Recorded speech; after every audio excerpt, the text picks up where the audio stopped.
মহারাষ্ট্র থেকে এসেছেন, যাকে বলা হয় heart of youth in India, Binay Dubey মহাশয়।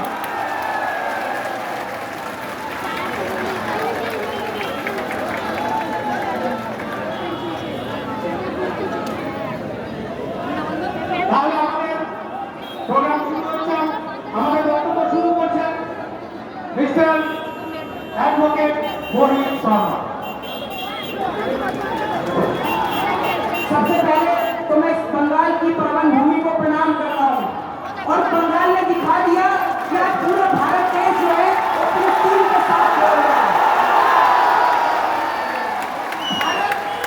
भारत कोई महज एक मिट्टी का टुकड़ा नहीं, ये राम और रहीम की भूमि है, याद रखिएगा। और जब कब किसी पे भी ऊपर जुल्म हुआ है तो भारत ने उसका साथ दिया, याद रखिएगा। ये धरती अम्बेडकर की है, ये धरती राम और रहीम की है, ये धरती भगत सिंह की, अशफाकुल्लाह खान की, राजगुरु की और सुखदेव की है।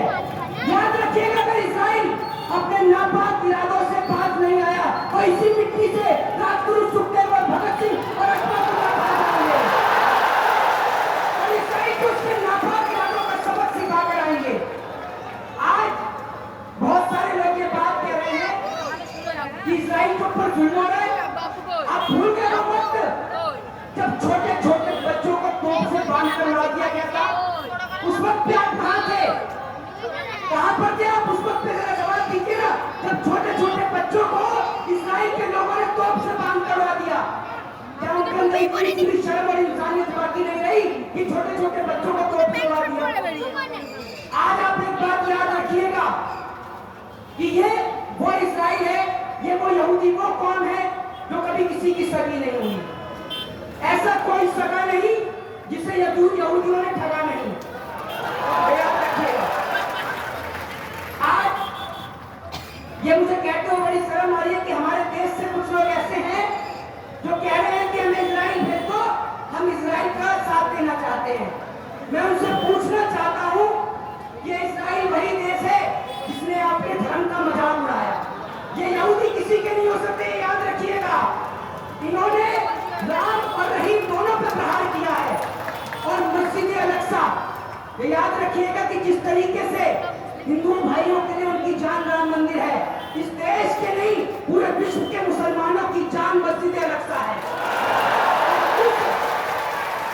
और उस मस्जिद अल-अक्सा के सम्मान में हम अपनी जान दे भी सकते हैं और जरूरत पड़ने पर दे भी सकते हैं।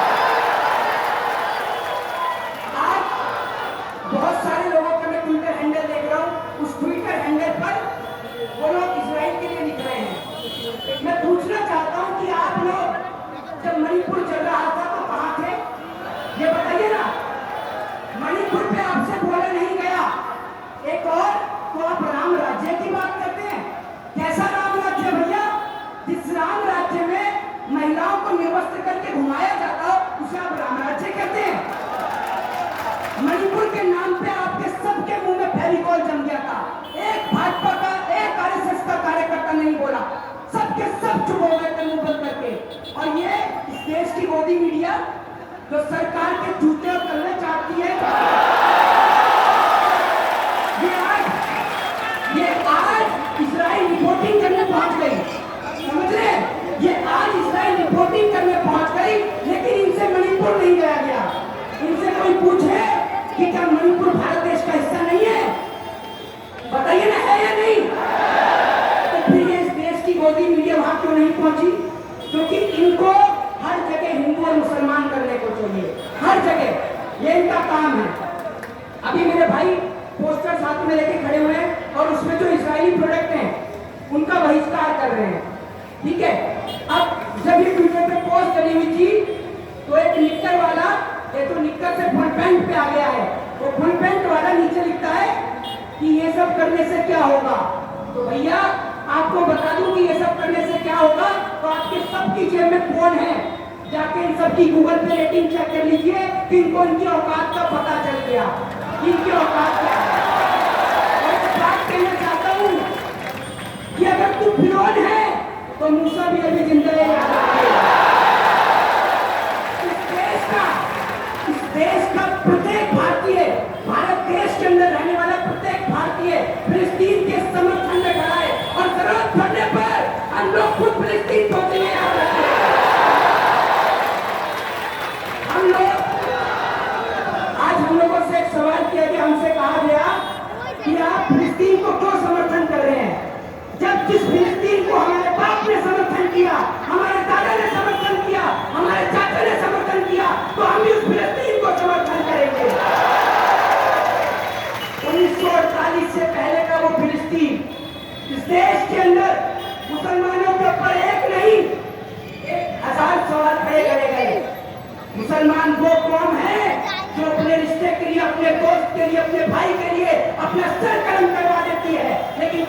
तैयारी नहीं करती।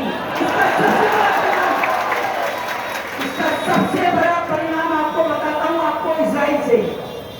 ये यहूदी वो यहूदी हैं, जब इनको रोमन एम्पायर ने मार के भगाया तब इनका साथ देने के लिए एक मुसलमान सर पे टोपी लगा कर आया। वो कहता है कि तुम हो गए यहूदी, लेकिन मेरा धर्म सबका सम्मान करना सिखाता है। मेरे धर्म में इंसानियत सबसे बड़ी चीज है। और मैं जिस प्रॉफिट मोहम्मद साहब को मानता हूँ, उन्होंने कुरान की एक आयत लिखी है कि कि वो किसी एक के लिए नहीं, वो पूरी कायनात के लिए है। एक यहूदी मोहम्मद साहब को दिल से मानेगा तो हम उसके साथ खड़े हैं। इनका साथ दिया मुसलमानों ने, जब रोमन एम्पायर ने मार के भगाया। तुर्क ने इनका साथ दिया, जगह जगह मुसलमानों ने इनका साथ दिया। 1948 के बाद इनको अपने घर में जगह दी। जैसे बांग्लादेश से कुछ लोग यहाँ पर आ जाते हैं तो उनको रोहिंग्या कहा जाता है ना, शरणार्थी कहा जाता है। ऐसी ही जगह दी थी इनको फिलिस्तीनियों ने, क्योंकि मुसलमान कौन है पता नहीं जाता।